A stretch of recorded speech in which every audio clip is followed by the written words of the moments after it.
Jaffa m'appelle. Allahu Akbar,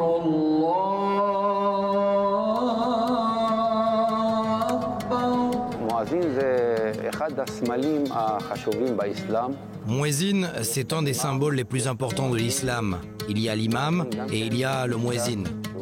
Le mouezine est donc un homme de religion, lui aussi respecté et reconnu de tous les fidèles.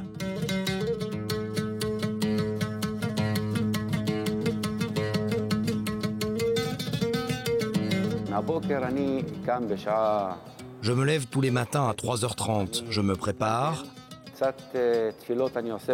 puis je fais mes invocations avant de me rendre à la mosquée pour le premier appel à la prière de la journée, qui correspond tout simplement à la prière du matin. Et comme ça, finalement, 5 fois par jour. J'arrive toujours une demi-heure avant l'heure de l'appel à la prière.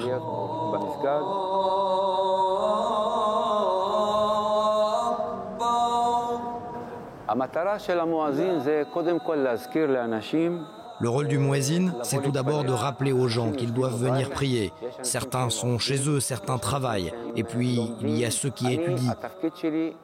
Donc moi, je suis là pour leur dire haut et fort que la prière va commencer. Au sein de la population israélienne, beaucoup sont persuadés que ce qu'ils entendent est un enregistrement, mais ce n'est pas le cas. Le mouezine, c'est une personne qui se tient derrière un micro 5 fois par jour et qui lance l'appel à la prière.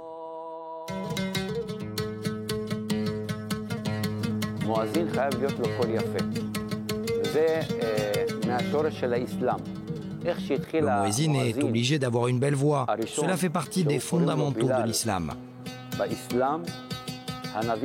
Le tout premier mouezine s'appelait Bilal. Et s'il a été choisi par le prophète Mahomet, c'est parce qu'il avait une belle voix.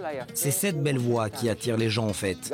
Même si tu es dans ton lit en train de dormir, ma voix doit faire en sorte de te réveiller et de te faire prier. C'est quelque chose de magique qu'on retrouve chez tous les mouezines.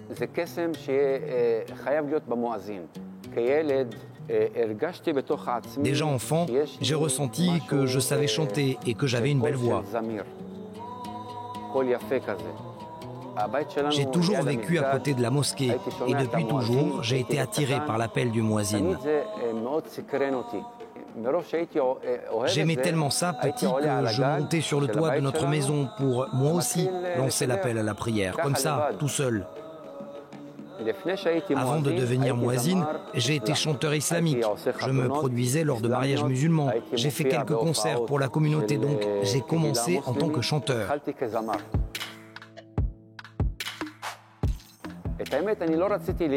Je n'ai jamais voulu que l'on sache que c'est moi qui se cache derrière cette voix, car je suis mouezine, pas une star de la chanson qui se produit sur scène face à des spectateurs.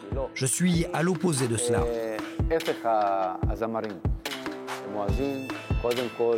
En tant que mouezine, tout d'abord, je respecte toutes les religions, chaque peuple, chaque être humain, car c'est ça, être un musulman croyant. C'est en tout cas ce que l'on m'a enseigné, respecter l'autre, car nous sommes tous des êtres humains. Et si quelqu'un a besoin d'aide, je vais l'aider. Et ce qui caractérise Jaffa, c'est justement sa diversité, avec les chrétiens, les musulmans et les juifs qui y vivent ensemble. Nos voisins, les juifs qui vivent à Jaffa, veulent savoir à qui appartient cette belle voix. Enfin, une partie d'entre eux. D'autres veulent plutôt savoir qui les réveille tous les matins. Le mouezine fait partie intégrante de la vie à Jaffa. Comme le son de la cloche des églises font aussi partie de Jaffa. Donc ce n'est pas quelque chose que tu peux supprimer comme ça ou effacer. C'est impossible. Ça fait partie de nous. Je ne peux pas aller voir le curé et lui demander de ne pas faire sonner la cloche car elle m'empêche de dormir. Je suis dans l'obligation de le respecter. Donc, si j'ai décidé de vivre à côté d'une église, je suis obligé de prendre en considération le fait que la cloche sonnera tôt ou tard.